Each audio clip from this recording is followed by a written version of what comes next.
হাতত যেতিয়া সময় কম থাকে তেতিয়া এনেধৰণৰ তৰকাৰীবোৰ বনোৱা হয়।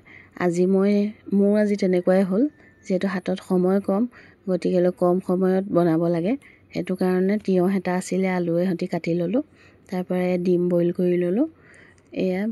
অকণমান তেল দি পেলাই জিৰা কেইটামান ফুটাই ল'লোঁ। তাৰপাছতে পিঁয়াজ নহৰু ভাজি ল'লোঁ আৰু ভাজিয়ে তিয়ঁহ দি দিলোঁ আৰু তাৰপাছতে হালধি, জলকীয়া গুড়ি, তাৰপৰা জিৰা ধনিয়াৰ গুড়ি, নিমখ এনেকৈ জোখমতে দি 2টা চিটি আহিবৰ কাৰণে ৰাখি দিম।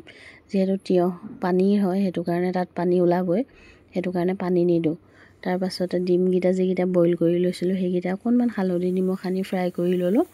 তাৰপৰা 2টা চিটি অহাৰ পাছতে কেৰাহী এখনলৈ ঢালি 10 মিনিটমান খালি সিজিবলৈ এৰি দিলোঁ। তাৰপাছতে ডিমকেইটা দি দিলোঁ, দি অকণমান কচুৰি মেথি দি দিলোঁ, যিহেতু গোন্ধটো ধুনীয়া আহিব। তিয়ঁহ যে খাইছোঁ তেনেকুৱা নিচিনা নালাগে, এদিন বনাই খাই চাবচোন, বৰ সোৱাদ লাগে খাই।